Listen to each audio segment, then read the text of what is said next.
Right, a huge welcome for the first time to author John Heyman with The Falsification of History and What Was the Real Truth Behind the Sinking of RMS Titanic in 1912. Taking us back 100 years to the famous Titanic disaster, which hit an iceberg and sank, right? Well, maybe it did. But John covers inconsistencies with the official tale. Dear me, not that one again.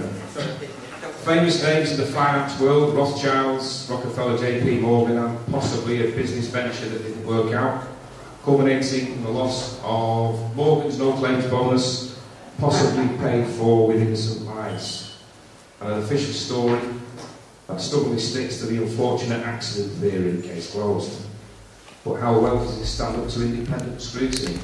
Let's find out. Please welcome John Heyman.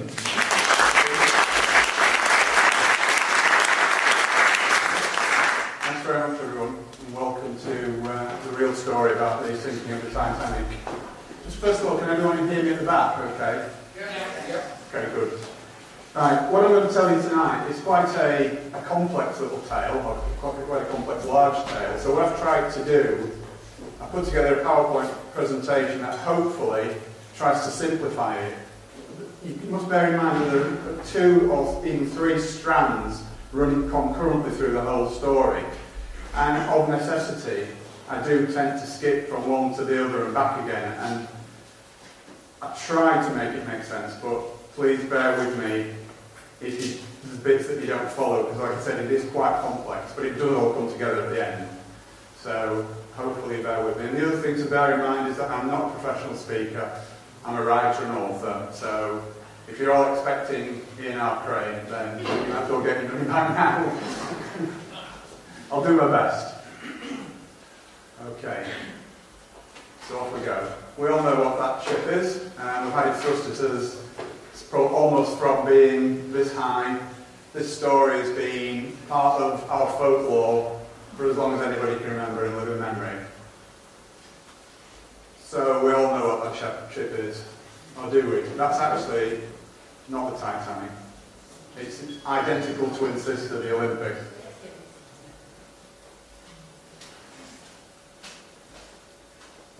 So what do we know about what happened on that night of 14th, 15th of April 1912? Not an awful lot, really.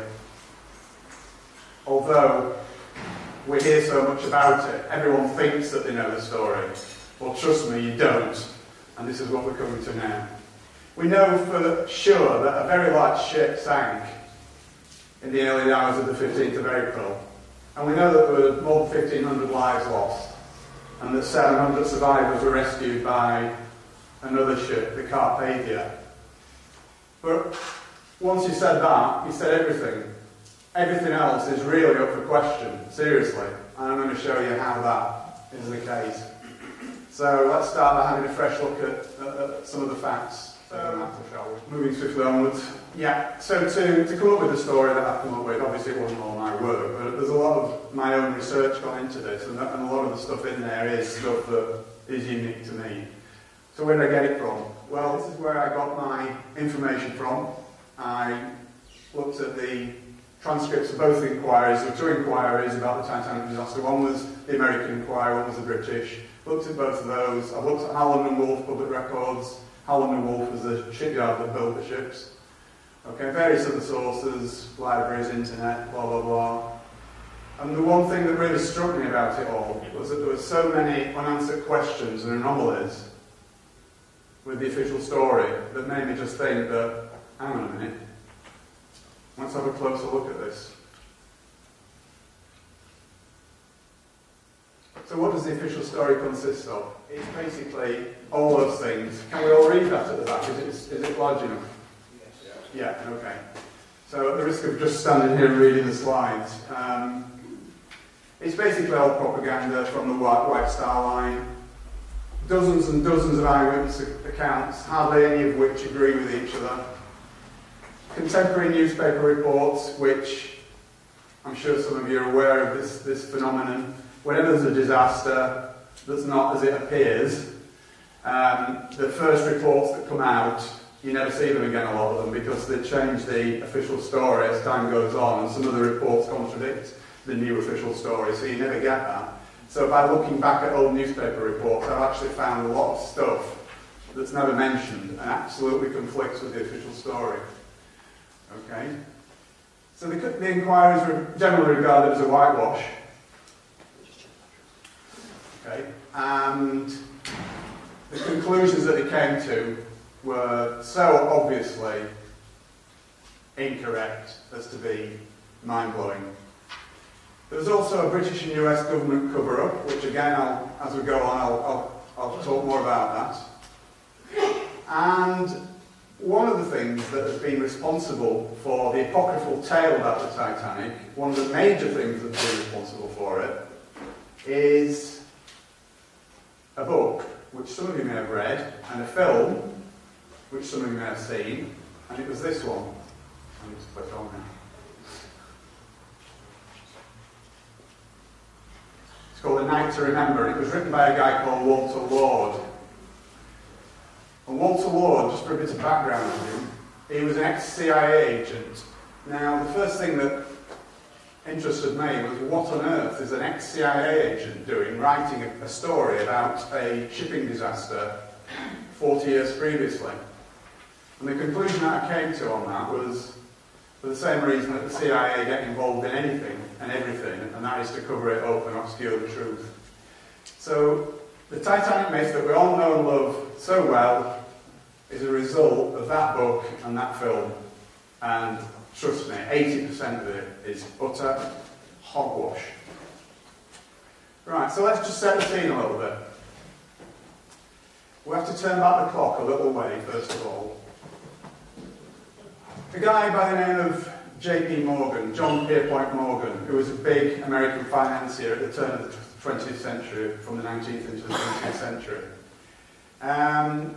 Very close links to the Rothschilds and the Rockefellers and all the usual suspects.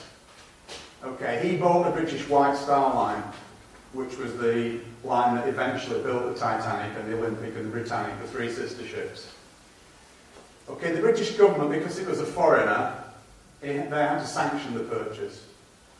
And they imposed certain conditions on that purchase, on that sale, which, please bear that point in mind, because that will become very important a little bit later on.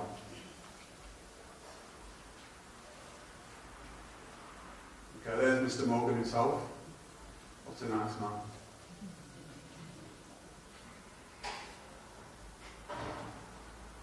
Okay, so in 1907, Morgan asked Harland and Wolff Shipyard, who almost exclusively built ships for the White Star Line, by the way, to build a new class of luxury liners, and he was going to call that the Olympic class. And work started, as it says there, in 1907 at Harland and Wolff Shipyard in Belfast. And it was going to be three ships. Firstly, the Olympic, closely followed by the Titanic and the Britannic, which came a little bit later. And these were going to be the largest moving objects that had ever been built at that time.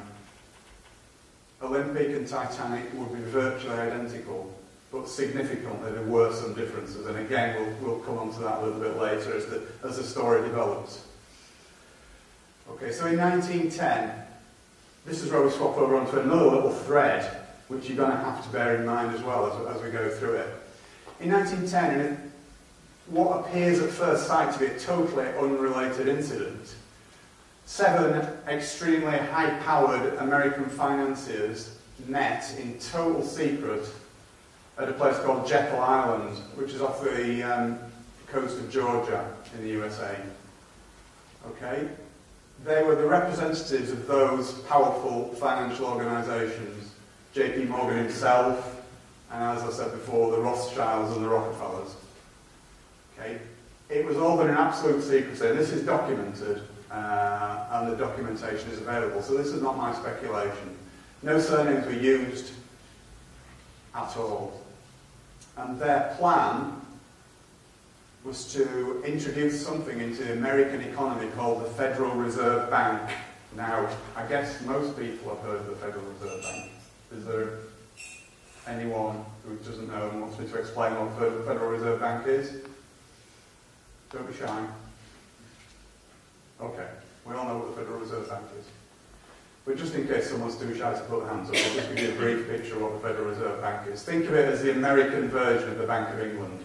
Okay, so it's the American central bank that has the responsibility for the issuance and creation of money.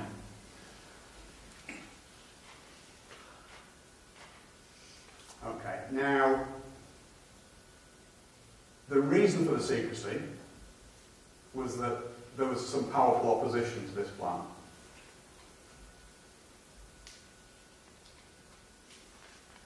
Okay, we've covered that. Why was the Federal Reserve Bank so important? It was one of the next step in their plans for world domination, basically. They needed the Federal Reserve Bank to just backtrack, say, 20 years before 1910 to about 1890. The decision had already been taken. Now, this might sound fantastic to some of you, but others may know that this is the case. In 1890, World War I was already in the planning, but there was no way of financing it because it would have taken absolute massive amounts of money, huge amounts of money. And the only way that they could do that was to come up with a way of creating money. And the way that they decided to do that was by introducing the Federal Reserve Bank, which was basically going to usurp from the American government the ability to create and introduce money into the economy. So it was so important because World War I was a big part of their plans for the 20th century, and that's why it was brought in. But as I say, there were powerful interests opposing the Federal Reserve Bank, not from any benevolence of the masses, of the ordinary people, but only because it would seriously diminish their own fortunes. And this guy was one of them, Benjamin Guggenheim, you may recognise the name. Another guy was John Jacob Astor, and Isidor Straus. Now, neither of these were three of the richest men in the world, but none of them derived their own fortunes from finance.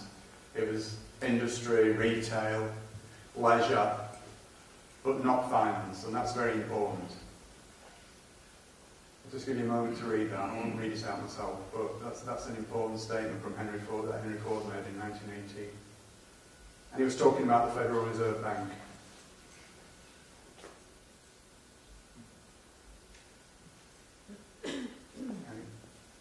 And a little bit more recently, a gentleman by the name of Benjamin Fulford, who some of you may have heard of, came out with that statement,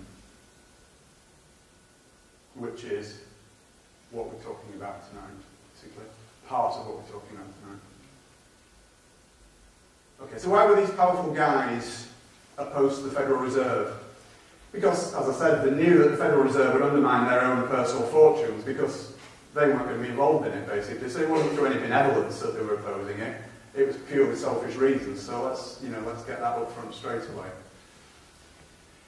The reason that it would impact on their own personal fortunes was because when you introduce a way of creating money into the system that is not done by the government and it's done by private interests, every note that comes into circulation, and this is true of our country today even, has a portion of interest attached to it, which is owed to the bankers, right?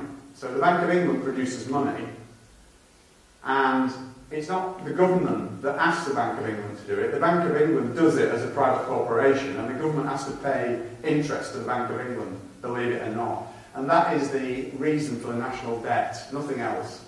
So any other BS that the government comes out with for the national debt is nonsense. I'll tell you right up front, right now, it's because of the way the Bank of England operates.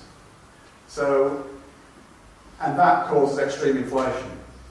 We all know that throughout our lifetimes how much prices have gone up, how much wages have gone up, maybe not in the same proportion, but things just constantly go up. And the reason for that is not the rubbish that we're told by the media and the government, it's because the interest has to be paid to the bankers, and that's the only reason for inflation.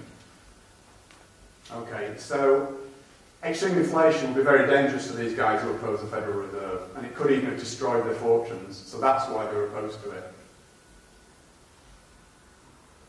Indeed, after the Titanic incident, just so happened that Mr. Morgan himself acquired their businesses anyway.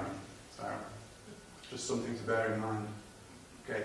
Morgan was also the largest shareholder in IMM, which is International Mercantile Marine, which were owners of the Californian. And for those of you who know the Titanic story, you know that the Californian was the ship that got blamed, or the captain of the ship that got blamed for the Titanic disaster.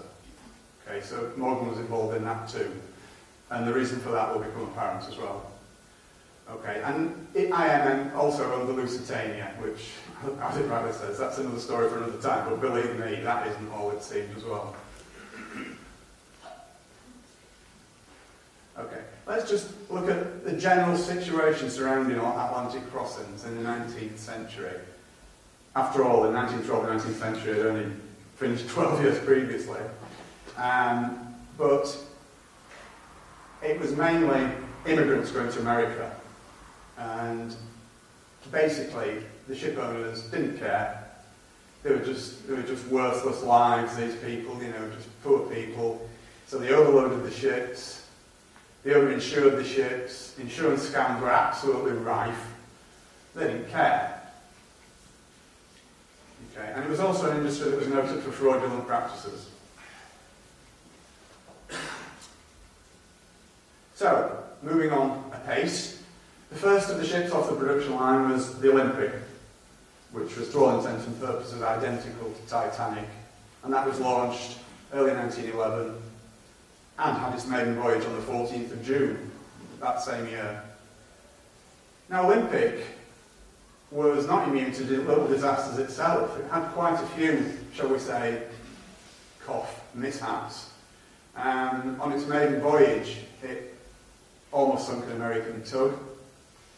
Okay, but the biggie, as far as Olympic was concerned, was that in September of that same year, as it was leaving Southampton Harbour, steaming down Southampton water to head out into the Channel, it was involved in a horrendous accident with a Royal Naval cruiser called HMS Hawke. Now, that was never publicised, alright. It is available information. I'm not saying you couldn't find it out. But how many people knew that? Put your hands up that actually happened. Okay, about 6 people, fine. Okay, so, yeah, very important point. Now, the damage to Olympic was far more serious than they first thought. It limped back into Southampton Harbour for initial testing. There's HMS Hawke. That was almost a write-off as well. But Olympic went back to Southampton and they did the initial damage assessment and they found a huge hole. And by a huge hole, I mean a huge hole. You'll see a picture of it in a minute. But even worse than that, there was all sorts of unseen damage as well. There were bent and broken beams, metal beams. There were thousands, hundreds of thousands of rivets that popped. Steel plates were completely ripped away. It was a mess. It was a mess. There we are.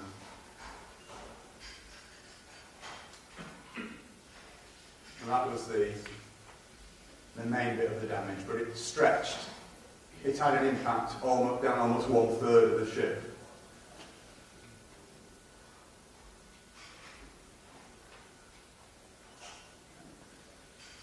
Now the biggest problem that it had was it had twisted the keel of the Olympic, and this was causing a huge list of port. It was quite dramatic actually, the list of port, and again that becomes important in a little while. Even the temporary patches to get it back to Belfast, because bearing in mind in those days this was the biggest ship that had ever been built in the world. The only place where there was a dry dock big enough for it was at Belfast. So they had to patch it up at Southampton as best they could using divers to get it back to Belfast, to the dry dock. And even the patches to enable it to do that took 2 weeks. Okay, so back to the dry dock for proper damage assessment in October 1911. In the meantime, whilst all this was going on, any accident involving a Royal Navy ship, there has to be an inquiry, and that inquiry is undertaken by the Royal Navy. And of course, wouldn't you just know it, who was at fault for the accident? It was the Olympic. Now, this was pretty serious. pretty serious.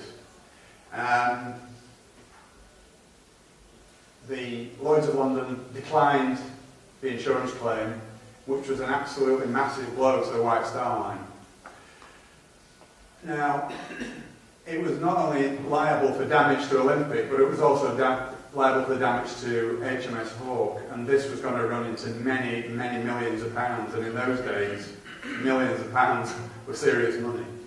And the upshot of it would be that had that been allowed to continue, then White Star would have been bankrupt. There's no question about that.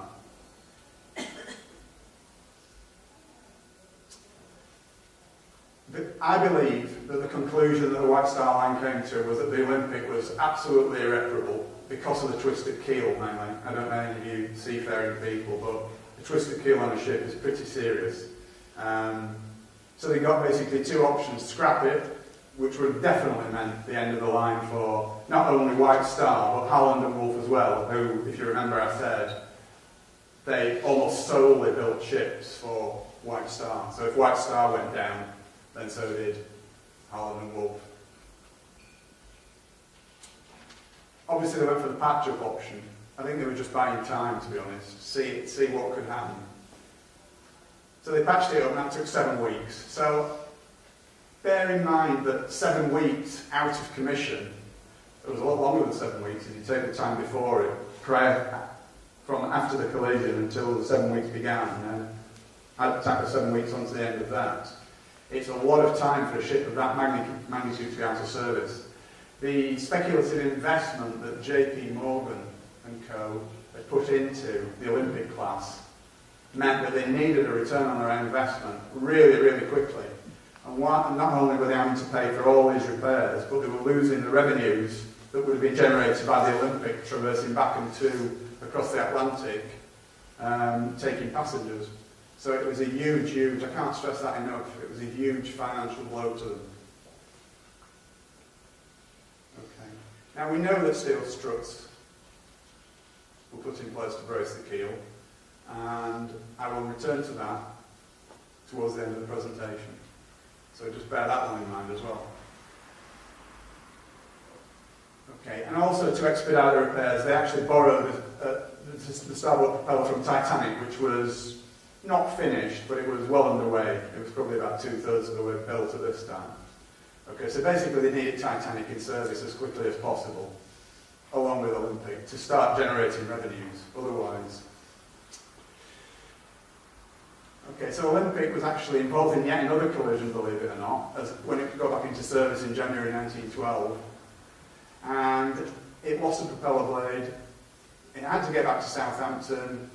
And we know that there was severe vibrational damage, which obviously didn't hold the course at all.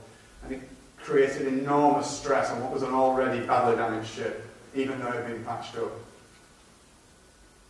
So back we go to Belfast again. Propeller blade replacement. Now it's interesting this, because according to Holland and Wolff records, a propeller blade usually took about 5 hours to replace. It was just a case of unscrewing bolts, big bolts, I grant you, but just a case of unscrewing bolts, and with a team of a few men, that could have been accomplished in 5 hours. It actually took 4 days. It was in dry dock for 4 days, having that propeller blade changed, which is a little bit strange, but we'll have a look at that for now. Okay. So what were they doing for 4 days? Well, strangely enough, Olympic had been launched by this time, although it wasn't finished. It was sat there in the water. And they were photographed together several times in Belfast around this time. Don't forget, this is like 3 months before Titanic's maiden voyage, and they were together. Originally, the Titanic was meant to be going out on the 20th of March, but that was put back to the 10th of April, partly because of all the contretemps with Olympic. And there they both are, the two sisters sat together, almost identical, almost. Let's look at the differences, okay? On the forward part of C deck, which is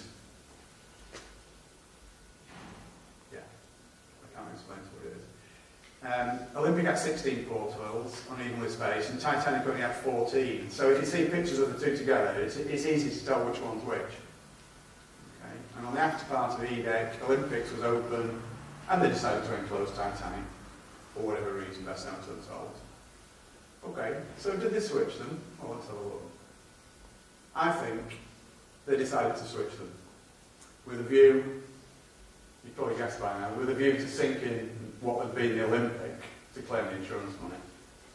Okay, and that, I think that decision was taken shortly after Titanic had been launched.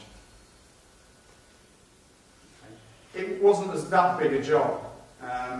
In those days of non-mass communications, there weren't hundreds of photographs, there weren't TV programmes about them, there weren't news broadcasts about them.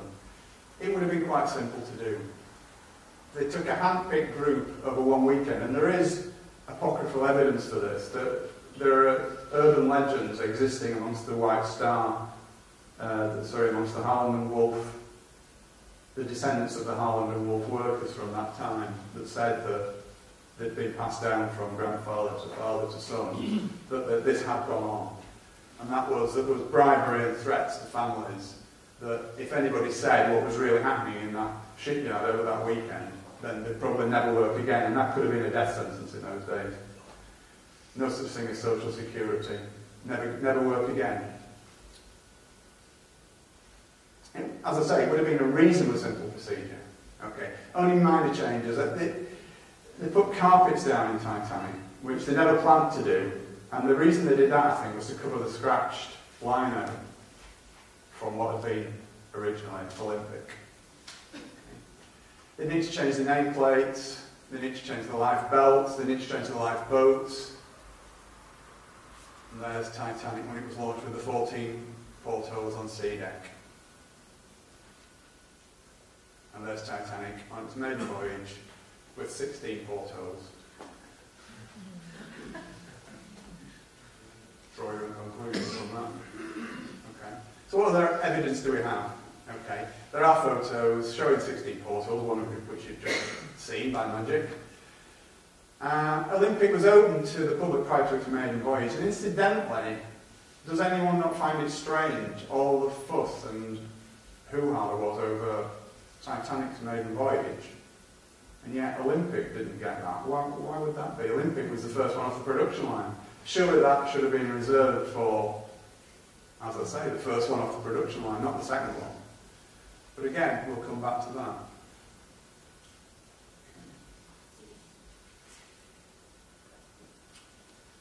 Another little piece of evidence for a switch was that a guy called Lawrence Beasley was a second-class passenger. He reported a list of port throughout the voyage. He was a survivor, obviously, and he mentioned it to the crew or to anybody who'd listened, but of course it was ignored.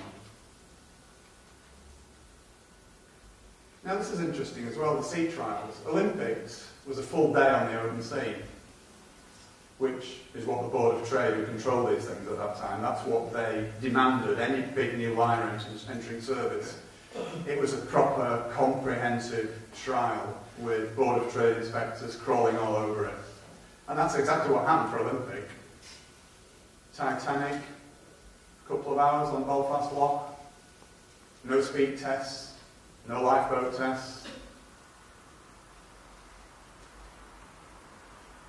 And also, when Titanic docked at Southampton, having left Belfast earlier, ready for its maiden voyage, only 2 firemen and stokers signed up for the voyage. Now, this again leads me on to something else that is extremely important. Lots and lots of people said, lots and lots of crew members who were constantly looking for work and constantly out of work, said they would never sail on her again, or that class of ship again. And it's also important to note, this is another thing that never ever gets mentioned, but during that time of Titanic's maiden voyage, there was actually a massive countrywide coal strike going on. And there were no ships leaving the UK for America, or for anywhere for that matter, because coal was impossible to get. So there were thousands and thousands of ship workers, stokers, waiters, stewards, you name it. Thousands of them were out of work because they only signed on for one voyage at a time. No matter which line they worked for, they only signed on for one voyage at a time. So as soon as they docked back in the country again after they'd been away, they were out of work until they could find the next ship to sail on. Now there were thousands of them laying idle because of this coal strike, and none of them signed on. Why would that be?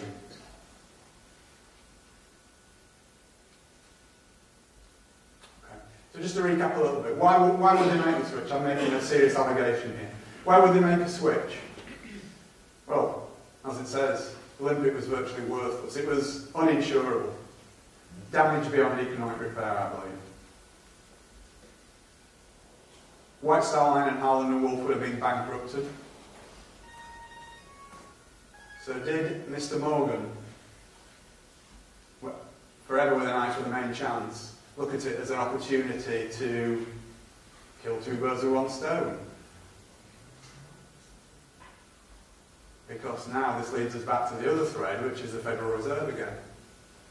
We have the opponents of the Federal Reserve, Messrs. Guggenheim, Astor and Strauss. It would have been far too dangerous to just bump them off in separate accidents. It would have just been so obvious. Who would suspect that in the aftermath of a shipping disaster of that magnitude that these people are being murdered? If they were murdered, of course. So, back to JP Morgan's kill two birds with one stone. Not only was he going to sink the Olympic disguised as the Titanic and claim his insurance money, he was also going to get rid of these guys who could have made life very, very difficult for him and his oppos and their plans for world domination.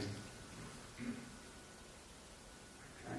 Let's take a little look at Edward Smith, the captain of Titanic, who had also been the captain of Olympic on his maiden voyage as well. And he switched to Titanic for its maiden voyage. Captain Smith is generally regarded as being a hero. In all the apocryphal tales that you read about Titanic, Captain Smith, the hero that went down with his ship. He was actually, he had an appalling safety record.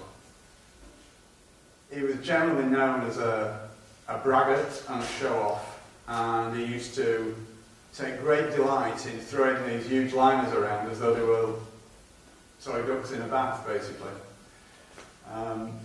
He had more than several serious accidents in his career. I'll just highlight a few. You know, 3 in the Olympic for a kick-off. The Republic, the Germanic, the Coptic, the Majestic. The crew were killed, and that was well covered up actually, that one. So again, I dug that out, but I only had one source for that. There's no other mention of it anywhere. The fact that crew were killed in the Majestic's accident. So he was not the guy that he's portrayed to be, shall we say. Okay, so I believe what happened was, Bruce Ismay, who was the owner of White Star Line, no, he wasn't the owner, I beg your pardon, he was the managing director of the White Star Line.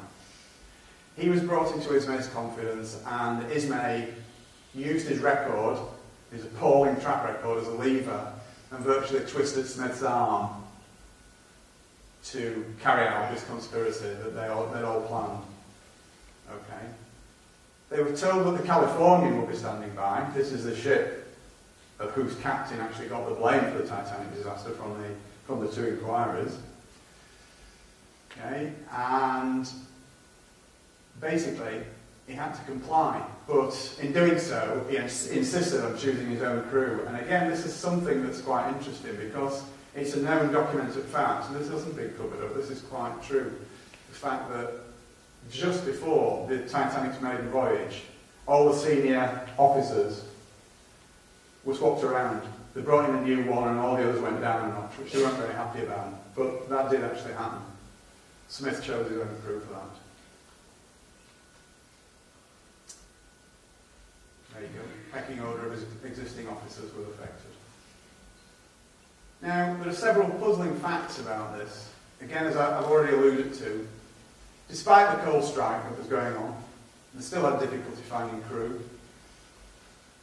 What did these people know, these thousands out of work? There was all sorts of rumours going around amongst the crew members of all the different ships. That there's not all was well with Titanic. Chief Officer Wilde, who was the guy immediately below Captain Smith in the pecking order, he actually wrote a letter to his sister just before Titanic embarked from Southampton. And in that letter he said, "I still don't like this ship. Still don't like this ship." It was the first time he'd been on it, allegedly. Olympics maiden voyage had been absolutely fully subscribed. Titanic was just over half full. First class passengers wanting to transfer to Titanic, when they found that it was actually going to make the voyage even despite the coal strike, they only offered them second class cabins, and I believe that was done to put them off, because if Titanic had been full, and given the fact that they knew that they were going to sink the thing, they wouldn't have been able to save as many lives as they thought they weren't going to be able to. So I believe that was the reason for that. Okay? And even more, just before it embarked, 50 first-class passengers cancelled their reservations. These are friends and colleagues of J.P. Morgan. This is all documented. J.P. Morgan just didn't turn up. He was supposed to be on the maiden voyage. He wasn't on it. And he actually rang from France and ordered some priceless bronzes that he was going to transport back to his home in America, and had them removed from the ship at the last minute. He said that he was ill. That's why he couldn't make the voyage. But he was seen 2 days later, in perfect health, at a French seaside resort with his mistress. And Florence Ismay, the wife of Bruce Ismay, the managing director of the White Star Line, she was originally going on the voyage with her husband, but again at the last minute she cancelled. She said that she was ill, but she was seen later that week in Ireland with her family on a touring holiday.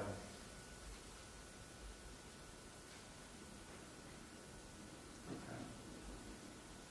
So what do we know about the Californian? We all know that the Californian was the ship that never came to Titanic's rescue and got the blame for the disaster. Yeah? Is everybody aware of that fact?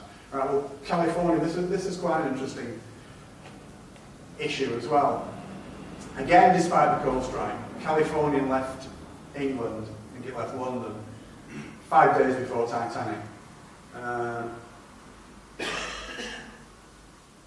had a full complement of coal somehow. Nobody knows how or why. Well, we know why, perhaps. It's had no passengers. I mean, just that fact on its own. It's had no passengers. Why would you send a ship across the Atlantic with no passengers? People were clamouring for passengers across the Atlantic, but everybody was stranded because there were no ships leaving. So the one that is leaving has no passengers. Does that make sense? Is it just me? Okay. And also, this is really interesting. I was gobsmacked when I read this. I'm sure you will be as well. There was no cargo. Does anybody know what the cargo was on the California? The only cargo that they had? No. Sorry? No. 3,000 woolen sweaters and 3,000 woolen blankets. Exactly. There she is, the Californian, and there's Captain Lord, who was the master of it. So, on the 14th of April, the Californian came to a dead stop in the middle of an ice field. Now, the story we all hear about that is that, well, of course it stopped because it's in the middle of an ice field. It's too dangerous to carry on. No. Captain Lord, he was a tall man for those days. He was 6 foot. But for some strange reason, he decided to spend the entire night of the 14th and 15th of April on a sofa in the chart room fully clothed. Again, it's all documented. This is not conjecture on my part. It's all documented. He ordered the boilers to be kept fired. Now, normally when ships shut down, for whatever reason overnight, they shut the boilers down to save fuel. Okay? And the crew were made to be on standby overnight. Okay? So what was he expecting? What was he expecting? I can't imagine. I really can't imagine. So back to go to the Titanic, and again, I'm sorry we keep having to swap around, but because everything's happening concurrently, it's not just a chronological story, it's backwards and forwards, so I hope you're sort of following it, and I do apologise for the intricacies of it, but it's the only way I can tell it really. Okay, so again, I mentioned this before, huge fanfare and build-up to the maiden voyage. Olympic, nothing. Could it possibly have been the reason for Titanic's massive publicity? Was it to attract the social greats of the day to it in great numbers, including Messrs. Strauss, Guggenheim, etc.? In fact, much of American high society was aboard.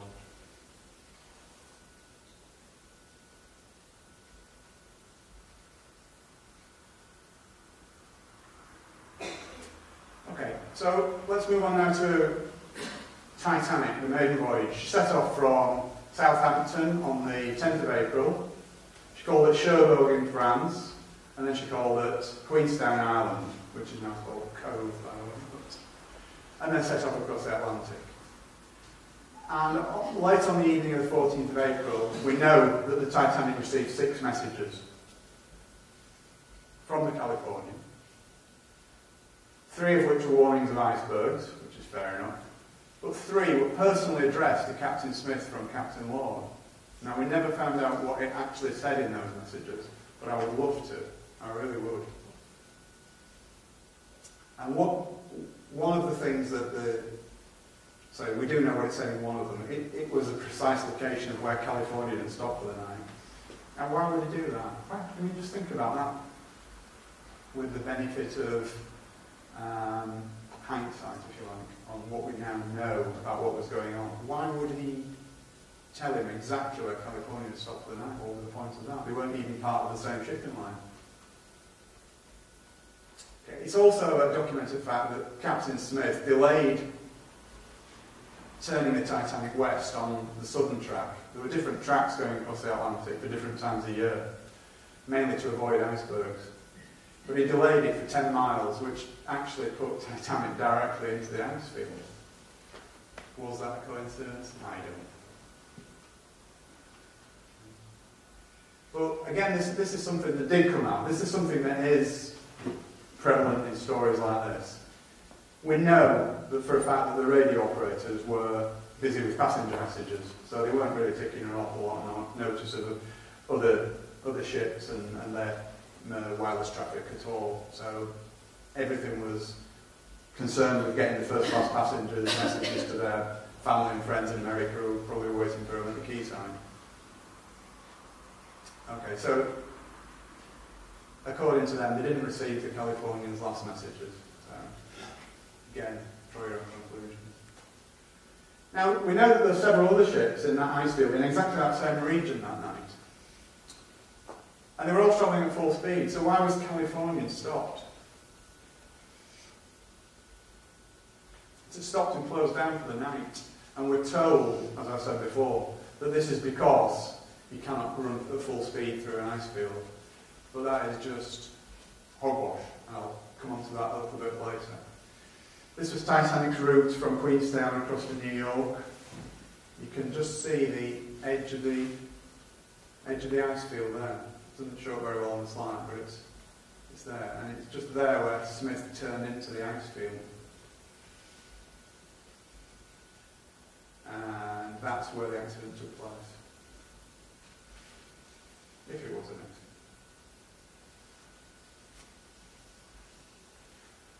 Okay, so get to the actual incident itself.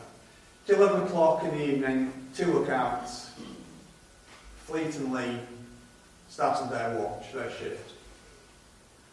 Okay. And strangely enough, as Captain Lord had done, Captain Smith also decided to spend a night fully clothed on a sofa, not in his cabin. 1:35 p.m, the iceberg was sighted and a warning was sent to the bridge. And the helmsman was ordered to port around it.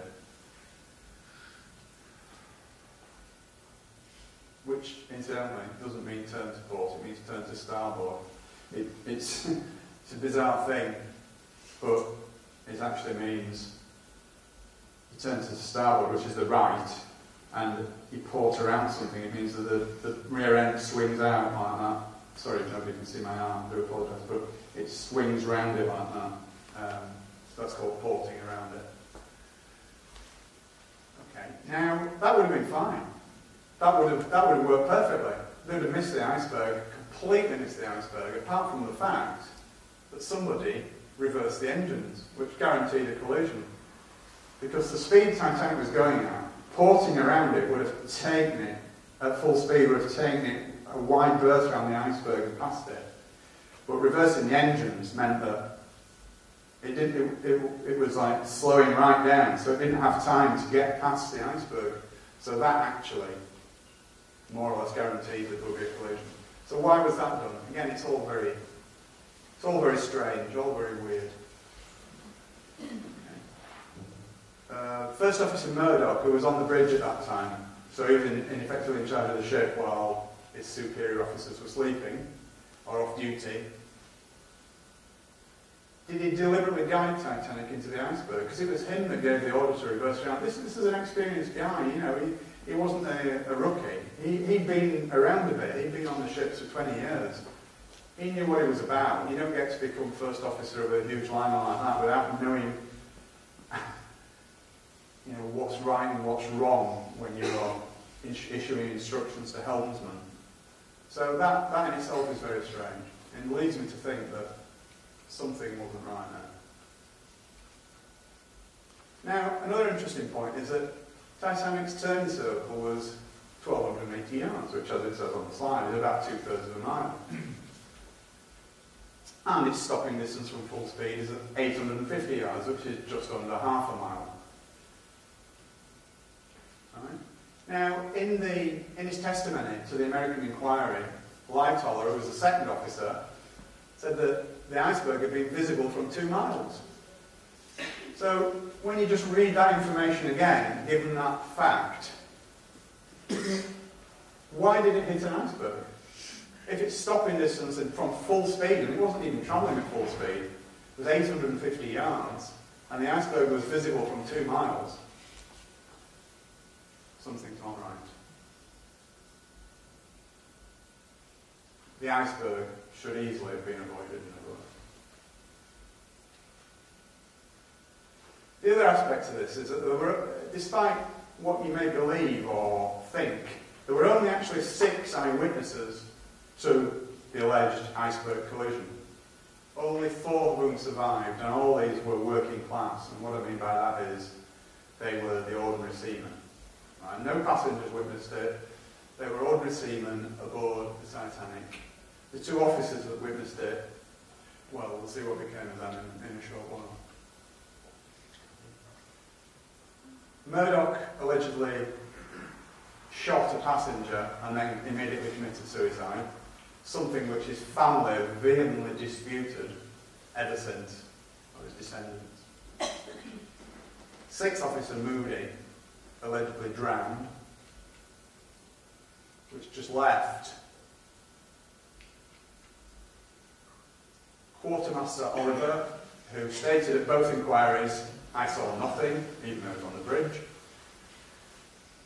The helmsman, Hitchens, who was immediately transferred to a job as harbour master in Cape Town upon landing in New York.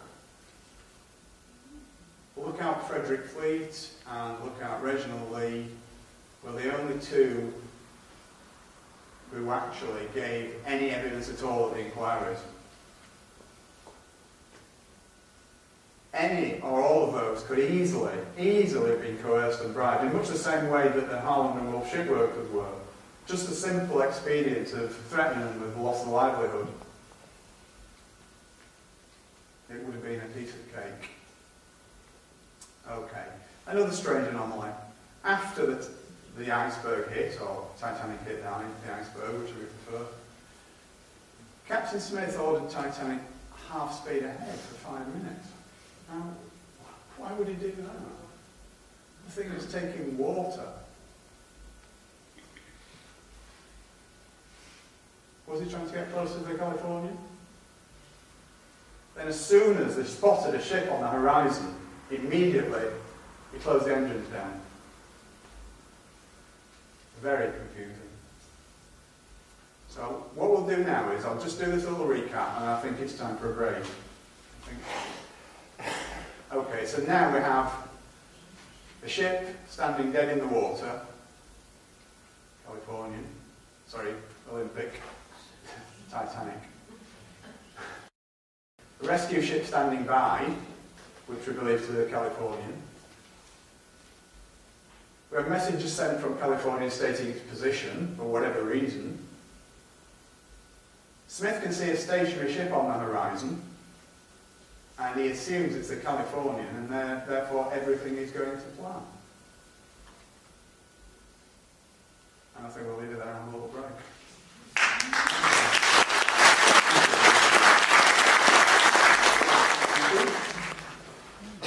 Where were we? Let's go back a sec. Just give you a couple of seconds to read that. That's where we were.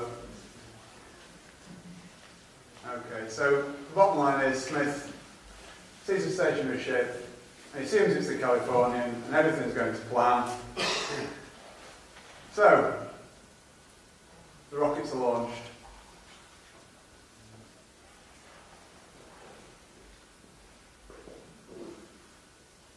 Okay, so Titanic starts sending out its signal rockets around midnight.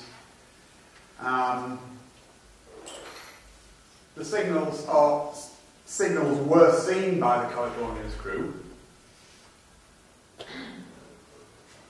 but only white ones, and that's significant because Captain Lord was heard to ask his senior officers more than once what the colour of the rockets, the ship that they could see on the horizon was sending up, and he was told white every time he asked, and he kept asking the same question over and over again. Was he expecting red or blue? Because Titanic actually sent red, white and blue signals up. So Lord actually did nothing because he kept being told that it was white signals only. So that begs the question really, were these white only rockets, were they from another ship?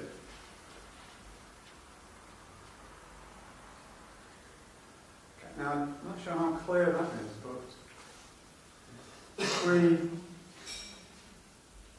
here's the Californian, okay, and here's the reported position of Titanic, the red boat, but here was the actual position of Titanic.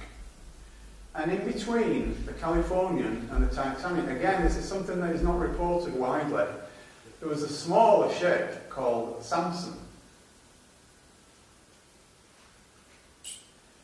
Obviously that's a little bit exaggerated, but you can see the effect of the curvature of the Earth.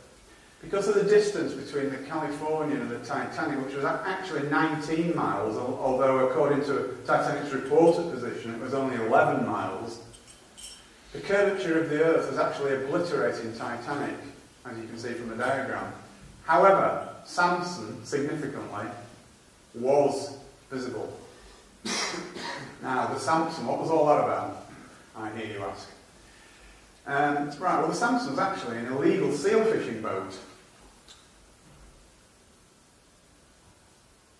And it was discovered much later, after the event, that it was actually in that vicinity sending up white rocket signals only. Now, why was it sending up white rocket signals? Rather a strange thing to do if it wasn't in distress. But as a seal fishing boat, it was actually culling the seals from all the ice flows around in the ice field. And it was recalling its small rowboats that it sent out to the various little icebergs, growlers and ice flows that were around there. And it was calling them back in. And to do that, it was sending up white rocket signals. And how do we know that this was the case? Well, first of all, the captain admitted it after the event, long after the event, and he also said that he'd seen coloured rockets from the other direction, in other words, in the direction from where Titanic was. So I believe what happened was that Californian actually saw the white rockets. Ward was privy to the information that Titanic's distress signals are going to be red, white and blue, and so he did nothing with the white signals. But those white signals have since been interpreted as coming from Titanic, which is incorrect. Obviously the captain of the Samson never came forward because what he was doing was highly illegal. Titanic sent up 22 multicoloured rockets, and according to Captain Ward, they only ever saw white ones. So this is quite an interesting conjecture. Did Titanic even hit an iceberg at all? I mean, on the surface of that just sounds such a ridiculous question, doesn't it? It just brings everything that you've ever known about the situation into question, and it just seems impossible at first glance. But there were only 4, as I said, working class witnesses, for want of a better description. And one of those, Fleet, the lookout, he completely refused to answer questions. Oliver saw nothing at all. And Hitchens, the helmsman, he was given a new job in South Africa very hastily before the British inquiry. So, and the other lookout, Lee, he gave conflicting testimony. So in other words, what he said at the American inquiry and what he said at the British inquiry were 2 contradictory things. But then there's another interesting incident, which again is never covered in the apocryphal story, and this concerns something that was referred to in contemporary reports as the yellow funnel steamer. Okay. In the aftermath of the alleged collision with the iceberg, there was a yellow funnel steamer spotted by several, not eyewitnesses to the accident, but several people who came onto the deck of Titanic, stated to newspaper reporters in New York that they'd seen a yellow funnel steamer disappearing off into the distance. And also, there was a lifeboat floating nearby when the Carpathia picked up the survivors that was definitely not from Titanic because it was a different colour and a different design. And furthermore, all the ice on the deck, I mean, again, there's lots and lots of eyewitnesses reports about the deck being covered with large chunks of ice. Fine. Everybody assumes that that's from an iceberg, but it was an extremely cold night.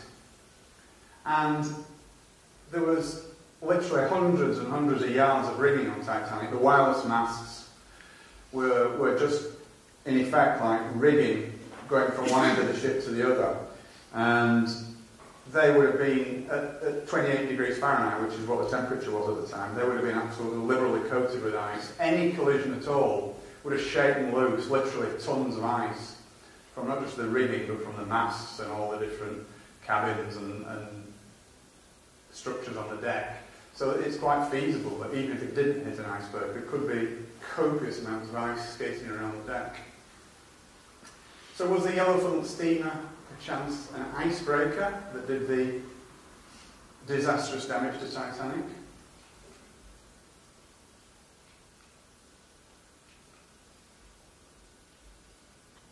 Okay, apologies for the skipping around a bit here, but it's necessary because there's so many things going on at the same time, and it's difficult to do it as a chronological story, if you like. But Edith Russell, who was a British survivor, was adamant that she said that Titanic's officers told her that the Californian was on its way to pick up everyone. This was in the immediate aftermath of the collision with whatever it was. Okay, so the officers told her the Californian was on its way. Well, the Californian wasn't on its way. The Californian wasn't even aware of where the Titanic was or what was going on at that point because it had not received its signals. So how did the officers know? The lifeboats were less than half full. Everybody knows that. I mean, they were. I mean, that's no exaggeration. The lifeboats were less than half full. But why would that be? What on earth would possess officers, experienced officers, to actually send out lifeboats half full? Well, we hear all sorts of stories about how that was, but to be frank, none of them stand up to close scrutiny. I believe that the reason that the lifeboats were sent out half full was that Captain Smith knew that the Californian was standing by, and he ordered the lifeboats sent out half full. He thought the Californian was closing on the Titanic, so the lifeboats were sent out with the intention of bringing them back again to ferry everybody else off as well. So it was an expedient at that time. Get as many people on board as you can on these lifeboats. Doesn't matter if they're not all full, because they'll be coming back very soon. Because the Californian is steaming towards us, closing the gap. So it doesn't really matter. Meanwhile, Lord was still waiting for his coloured rockets, and the Californian was just sat there doing nothing. And eventually, it actually dawned on Smith and the rest of the senior crew that the Californian wasn't coming, and by that time it was too late. Okay, around 5:30 in the morning, Lord actually discovered that the Titanic had sunk. They'd actually kicked the wireless back into action again, because the Californian's wireless had shut down at midnight. Don't ask me why, I don't know. It doesn't make sense, but it did. They got the wireless back on again at this time, and he found to his horror that the Titanic had already sunk. And he set off towards them at that point, but it was too far away to do anything. And at that same time, Carpathia was just actually reaching the lifeboats from Titanic that were all, by this time, tied together and floating along, being rowed along in convoy. Okay. All the lifeboat passengers were taken aboard Carpathia and given medical aid. Bruce Ismay, the managing director of the White Star Line, who you remember was on board the ship for the maiden voyage, but his wife wasn't. He was allegedly in complete and utter shock, distress. He was taken to the doctor's cabin and sedated, but that's contradicted by the fact that at around that time he also sent 3 messages around 10 minutes apart to the White Star officers in New York. So again, a strange anomaly. And once they arrived in New York, all the crew were immediately subpoenaed to attend the official inquiry, which was to take place the following week. Sorry about this. Just skip some of it. That's an interesting photograph, actually. It's nothing to do with the conspiracy at all, but it's just that's the first Titanic lifeboat arriving at the Carpathia. Somebody on the Carpathia took that picture, which is a very poignant.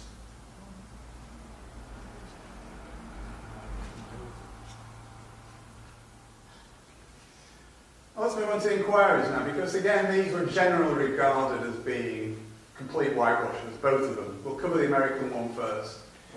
Incredibly, the witnesses that were called were restricted to only answering questions that they were asked without elaboration. So if they were asked a question, did such and such happen, they were allowed to say yes or no, but they weren't allowed to elaborate on that. Seems rather strange to me. Lightoller, the second officer, very evasive, almost as though he was working to a script. He was caught out lying time after time by the head of the inquiry. He actually claimed at one point that he was in the water for almost an hour, which is absolute abject nonsense. The water temperature was 28 to 30 degrees Fahrenheit, which means that in the water at that temperature, your life expectancy is around 4 minutes. And it's an interesting point that a lot of people, I'm sure, not you good people here tonight, but a lot of people think that everybody on Titanic that was killed on Titanic drowned. Well, no, they didn't. They froze to death. The ones in the water froze to death. They didn't drown. So I guess some of them must have done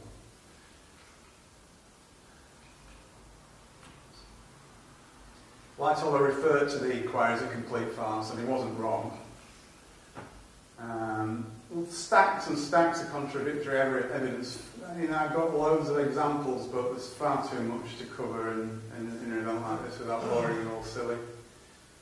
Okay, Fleet, again, he was very intransigent, he refused to answer questions. When you read the transcript, it looks to me like he was told to say nothing, and he did his best to try and say nothing, but he was coerced by the guys who were cross-examining him. And as a result of that, because he was just an ordinary guy, he wasn't very eloquent, he became very angry and agitated. And it was obvious that he was covering something up when you read the transcripts. Okay, and this is an important point as well. At the American inquiry, they actually brought in 2 or 3, I can't remember which, but there was 2 or 3 experienced sea captains asked the questions, and they all said that an iceberg of the size that allegedly collided with Titanic can be seen 3 to 5 miles away on moonless nights. And also, significantly, it's normal procedure to maintain full speed because of that fact. So why was California stopped? It really does beg the question.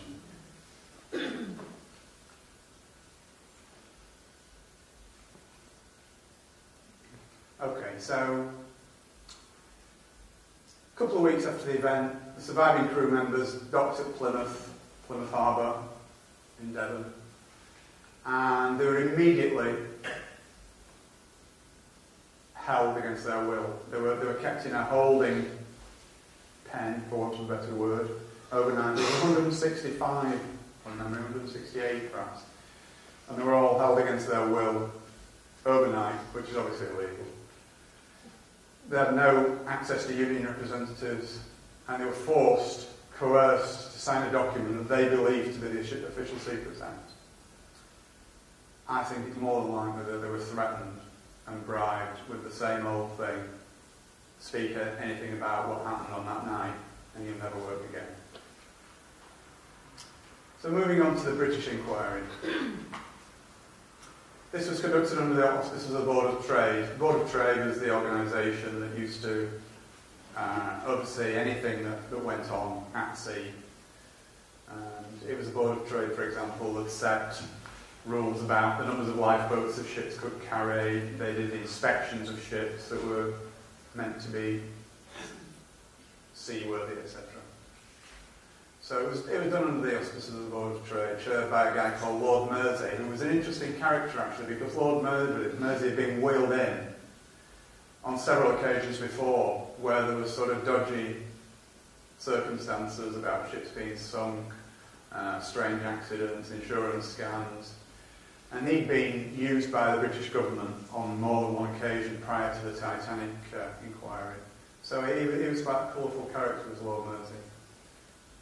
Okay, and it's interesting as well that the large loss of life was partly obviously, not wholly because of the conspiracy, but partly due to the inadequate Board of Trade lifeboat regulations, which said that they only needed to carry enough lifeboats for half the passengers in effect.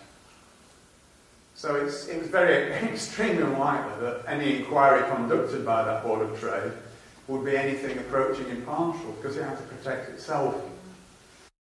The whole thing, isn't it? You know, we know the drill, we know the MO. And it was at the drill hall in London where the acoustics were so poor that neither spectators or press could accurately follow proceedings, so they couldn't really understand what was going on. And again, I believe it was all part of the same whitewash. Both inquiries, in fact, were regarded as a whitewash at the time. If you read contemporary newspaper reports, even the newspapers of the time who were very pro-establishment, was making statements like whitewash and things like that. So, and interesting as well, Harold Sanderson, who was one of the directors of the White Star Line at the time, under his cross-examination, he referred to the Titanic as the Olympic all the time. On at least 12 occasions, I counted, in his testimony, he called the Titanic the Olympic, which might be just an accident, but... And there's Lord Mersey, a pillar of the establishment.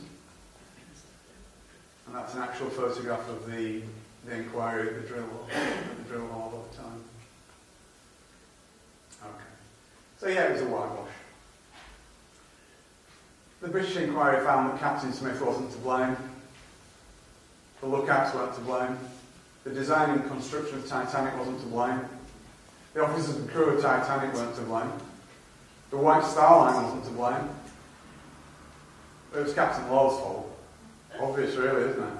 So poor old Lord was the scapegoat. Although I'm sure he was in on the plot, it was a bit rich to actually pin the entire blame on him.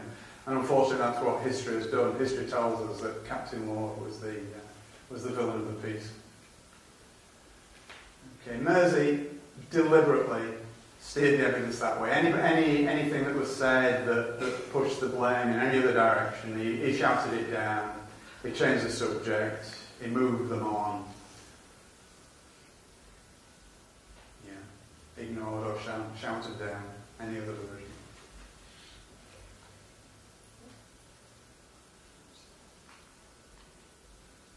Okay, and he actually deflected the attention away from lots of other things that I would have thought might have been sort of fairly important.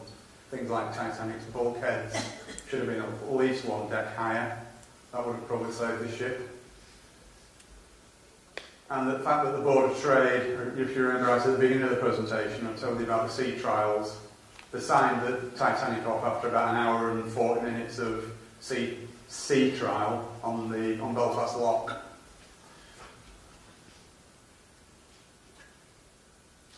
Okay, now where does the British government fit into all this, do you think? Because none of this could have been expedited without the collusion of the government.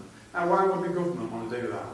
What would be the motive for the government to do something like that? Okay, let's have a look at that. Okay, so it couldn't have happened without their collusion. There's no doubt about that. Interesting that there would have been absolutely massive political repercussions if White Star and Holland and Wolff had been bankrupted. For a start, there would have been 25 to 30,000 people out of work in Belfast at the shipyard. And when you take into account all the dependent industries, that figure would have risen much, much higher. Okay, the Liberal government who were in at the time, under Asquith, would probably have not been re-elected. But more importantly than any of that, obviously important, but not as important as, if you remember, again, cast your mind back to the beginning of the presentation, I said that Morgan came to an agreement with the British government, which he had to do in order to take over the White Star Line in 1903. Okay, so in taking over the White Star Line, he agreed that any White Star Line ship at all could be requisitioned as troop carriers in the event of war. And given the fact that we know that World War I was already the plans for World War I were already well advanced, you have to trust me on that, it is true. This was extremely important. If Morgan had not had this agreement, he could have just taken the ships away. Even if the White Star Line had gone bankrupt, he would have been able to take away the assets from the company, which would have been the ships, and the government would have lost their troop ships. Which is what it says on the next slide, basically. As a major creditor, Morgan would have been perfectly entitled to exercise his rights to seize those assets, the ships, and the government would have had no troop ships. So the government therefore fixed the inquiries, in my humble opinion, in collusion with the US government, which did the same on their side of the pond. As we know, they all work together anyway, don't they? Okay, and then, well, not least of all this, there was an element of insurance scam involved as well. It cost 2.5 million in money at that time to build, which is, it's near like 200 million now, but it was 2.5 million it cost. The damaged Olympic would have been insurable for much, much less if it had ever managed to sail more than halfway across the Atlantic again. And it was a fact that White Star Line normally insured its ships for about 75% of the value. So even if Olympic, sorry about that. So even if Olympic had been, even if they'd been able to claim insurance on the Olympic, it would have been around 1.8 million. I'll say the Olympic Titanic, we'll take you through which one it is. In fact, the insurance on the Titanic was up the week before the main voyage to £3.2 million, which was a nice little killing for Morgan. Okay, now we're getting towards the end now. You'll be pleased to hear. But this is very, very interesting. Okay, as we all know, the wreck was discovered in, I think it was actually 1985. That's incorrect. I think it was discovered in '85 by Robert Ballard and the French underwater diving team. Obviously, we've all seen pictures of the wreck under the sea, and it's in extremely poor condition. Obviously after 100 years on the seabed, it would be, wouldn't it? That's not a surprising statement at all. Now, it's interesting that the grey undercoat was only used on Olympic. Titanic's was black undercoat. Okay. But another interesting point is that there's a picture that was taken inside the Titanic on the seabed of the marble fireplace in Ismay's cabin, and it exactly matches the marble fireplace in Ismay's cabin on the Olympic. Now, we all know that marbling, there's no two pieces of marble that look exactly alike, but trust me, these two pieces of marble look about as alike as it's possible to get two pieces of marble to look. And the starboard propeller on the Titanic at the bottom of the sea is clearly stamped 401, and I'll show you a picture of that in a moment.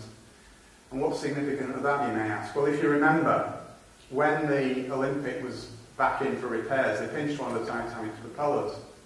Now, Titanic's build number was 401. So, if the propeller had been swapped, and the propeller at the bottom of the sea says 401 on it, draw your own conclusions from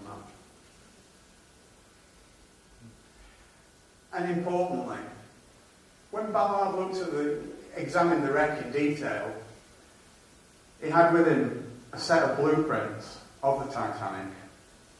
And he was really puzzled, because in the wreck it is full of longitudinal steel braces on the keel, which are not in the original blueprint. Now, if you remember, I said that when the Olympic was repaired, it had steel braces put on the keel. That's the previous slide, but I'm just emphasising the steel struts to brace the keel, which was one of the repairs that were made. Remember that these braces did not appear in Titanic's blueprint. Okay, so there's a picture of Olympic at her launch, grey undercoat. Titanic's launch, black undercoat. Oh, I don't know what's got in there, but it's quite interesting anyway. But if you there's, you should say C, you can't count them from here, I do appreciate it, but that is Olympic, photographed in Southampton in 1929, and it's got Titanic's 14 portholes. So there you go. Now, 29. It was scrapped in 37, I think, or 38 maybe. Okay, so let's examine the wreck a little bit now. I'm nearly there now, I promise. Okay, so again, it's not a very clear picture, but if you look at these, where the paint is run here, you can clearly see the grey undercoat peeping through. And we know that there's only Olympic that has grey undercoat. So that's an interesting little point. And there's the 401 stamped on the propeller. It's not that clear on this picture, but you can just about make it 401. Olympics build number was 400. So again, I'll make the point because it's important that that propeller was swapped. Titanic's build number was 401, so that should have said 400 on it. Had it been the Titanic. Now, the other interesting point that I wanted to make was that it was White Star Line policy to rivet the names of its ships onto the hull. It didn't engrave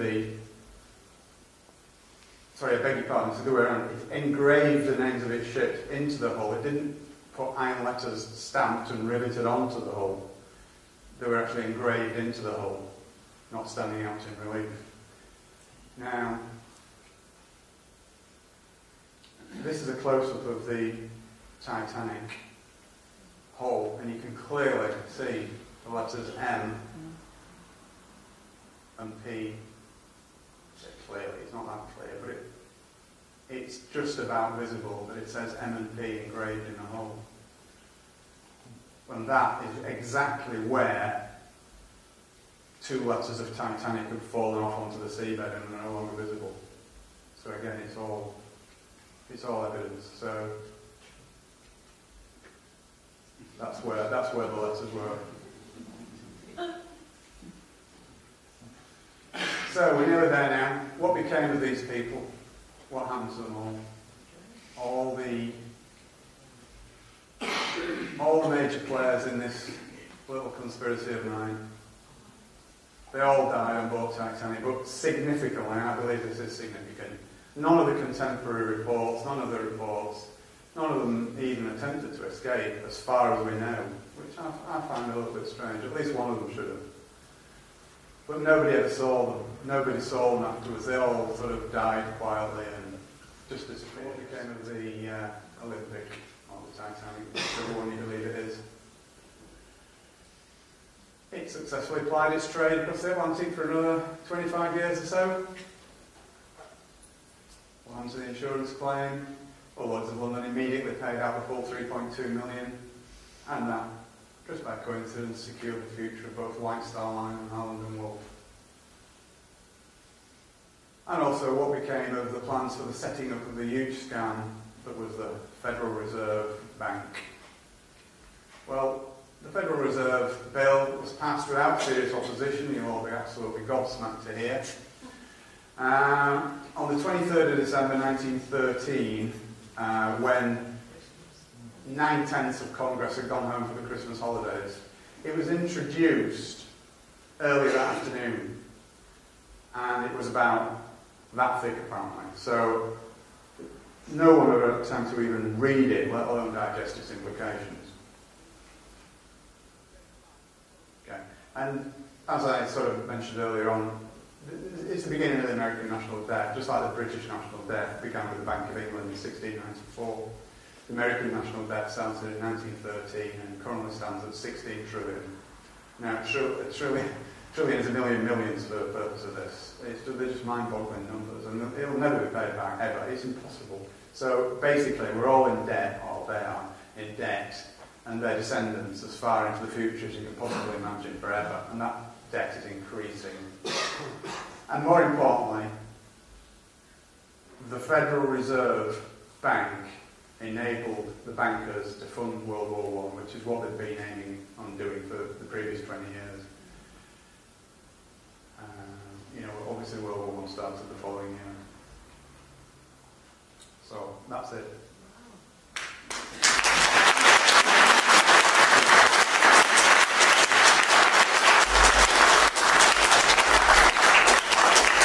Some of it may be a little bit of a stretch, some of it might be a bit tenuous, but... Which person was it stated about the leadership? He's a managing director of White Star Line. He survived. He survived, yeah. He got into a lifeboat. Do you know the damage from the iceberg? Was anywhere near the massive damage to the Olympic in that collision? No, apparently all that bit of the ship is covered up. I know it's a good question actually, but no, that bit of the ship is covered up, so you can't. There's no evidence for that really. But interestingly enough, there is a picture, which I've not managed to get into the presentation, but there is a picture available on the internet of the Titanic leaving Southampton Harbour on its maiden voyage, and you can see there's a patch in the hull. You can't actually see a patch in the hull. They're slightly different coloured plates. Yeah, it could be just bad photography or whatever. But, They declared it the site of the Titanic national sort of monument thing, haven't they? So that yes, damage on it or that's right. It's regarded as a grave, isn't it? Yeah.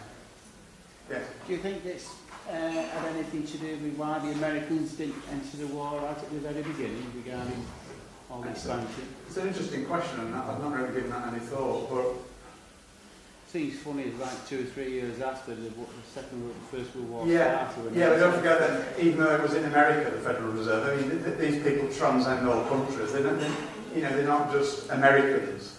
These people, if you follow the pyramids to the very top, they don't have any countries at all. It's just a free-for-all across all nations. You know, you could argue that all nations are only created anyway to create an illusion that we live under, that things are as they are. But these people know no country boundaries. The countries don't matter to them at all. So I wouldn't attach to them. For people that can question the fact that powers that be would massacre thousands of people just to get part of their globalist plan, you have to look at 9/11 and 7/7 exactly the same scenario. So they just treat it as cattle. Absolutely, you don't care. But interestingly, to go back to the time period when this happened, chivalry was dictated that it was women and children first. Yes. And yet Ismay got off, and the industrialists that could have put a stop to the Federal Reserve. Yes, exactly. Ismay lived in shame for the rest of his life over what he did, because he actually he got into a lifeboat against orders from the crew, because obviously he knows the managing director of the White Star Line. It was the crew that were in charge, basically. He had to do what they said, because, you know, when they're at sea, they were his boss, not the other way around. And they actually said, no, you can't go in. And he just got in. And he lived in shame for the rest of his life, and he died in the late 1920s, I think it was. But he immediately resigned from the White Star Line as soon as he got back to England. And his name was very black for the rest of his life. Points to the fact that they were probably killed on board, rather than get the chance that they might have done cowardly and got on board like his himself. Yeah, absolutely, yeah, because they would have thought nothing about serving themselves, would they? Yeah, I see the point you're making. Yeah. Can I ask, you know, the seaboat that you said, the Samson, that was in the way, so Yes. the ship didn't see the flags from the Titanic? Was Yes. that put there on purpose? I don't think so. No. I think that was just all that planning and an idiot got in the way. exactly. Yeah, I think it's just one of those things that happen, isn't it? That just seems so silly to have gone to all those lengths and Yeah. then somebody just got in the way. I mean, you know, I don't claim for 1 minute that this is absolutely exactly what happened. I'm just putting this forward as a hypothesis. But a lot of the stuff I have actually, you know, I've not made anything up, put it that way. But what I have done is build a story around the stuff that I have found out, if you understand what I'm saying. So I'm not saying that my story is absolutely 100% correct, but what I am saying is everything that I've researched and found out is 100% There been correct. someone else on the boat that discovered Sorry, just move over here, I can't see for that one. the three passengers, Strauss and Guggenheimer. What happened to them, do you think? Do you reckon there's something? I think they were murdered. I absolutely think they were murdered, and the ship sinking was just a cover for them. How did they get them on the boat? Did somebody give them the tickets? Because that's a good coincidence. No, because this is what I was saying about the maiden voyage of Titanic. It was made out to be this great thing, and anybody who is anybody is going to be on there, you know. Right. So that's why it was all hyped up to get people like that. They probably had an invite, but I think they paid for their own passages. I'm pretty sure they did. Yeah. Do you reckon there's somebody with an agent was on there that... I would say it's absolutely almost certain. Yeah. Yeah. Seems interesting when you read the thing at the back of the book about all the people who are on board. Yeah. How fruitless some of these lives were when you consider that when they did all the survivors, it was all Lord such and such a person and manservant all the way down. Oh yeah. And yet you got probably 70% of them were not even working class, were they? That's right. Yeah, no, very, very few working class people actually survived. You know, it was very top heavy towards first class, and second class a little bit more, but third class, but not as much as first. You know what I mean? Hi. Can you just enlarge, Dr. Simpson, on your comment that they were planning the First World War? Yes. 1890. It's a very big picture.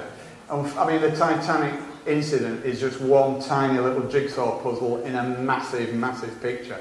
Okay. Were they planning a war, any war, or was it going to be between England and Germany? It was going to be between England and Germany because Germany, it was regarded in elite circles, shall we say, that Germany was getting too big for its boots. Right? Germany was taking trade markets away from the the British and the American corporations, which ruled the world then just as much as they do now. So Germany needed to be taught a lesson. So they had to find some trumped-up charge to nail Germany. So that was all going on. But they needed more than anything. They needed the finance, and the way that the final nail in the final piece in the jigsaw puzzle of World War I was the Federal Reserve scam, because within months they generated enough money because they could just print it to actually carry that out. But they've been wanting that all along. And the whole history of the 20th century I found extremely interesting, because although all the stuff happened that you hear about, it certainly wasn't for the reasons that you hear about. World War I was designed to end as it did so that World War II could happen, and which is exactly what happened, because at the end of World War I, Germany had such horrific reparations to pay. They didn't finish paying it till 2009, by the way. Did you know that? World War I reparations. That they knew it would cause extreme austerity in Germany and extreme, shall we say, the big extreme parties such as the Nazis that would come to power, and they actually funded. It was the Americans that funded the Nazis anyway, because it was all part of the same master plan. They don't leave anything to chance, these people. I know it sounds fantastic to anybody who's not come across these ideas before, but I've been researching this stuff for like 10 years or more, and that's what I do. I don't have a job. I'm a full-time researcher and author now, and honestly, when you scratch just a little bit below the surface, the world is not at all like you imagine it to be. Not at all. Well, So, my dad said to me before 1972 that wars didn't take place the way they're presented. They were organised. why do you say before 1972? He died when he was Oh, I beg your pardon. Sorry. If I have my 3 wishes, I would have an hour, but Right, I'm asking what he meant. Yeah. Well, all wars are artificial constructs. They're all done for not the reasons that they tell you they're done for. It's mainly about making money. We could go on all night about it. It's such a big topic. What's your take on what is going on at the moment? This austerity and crashes and Greece and so forth. Have you got any theories about that? Oh yes. How long have you got?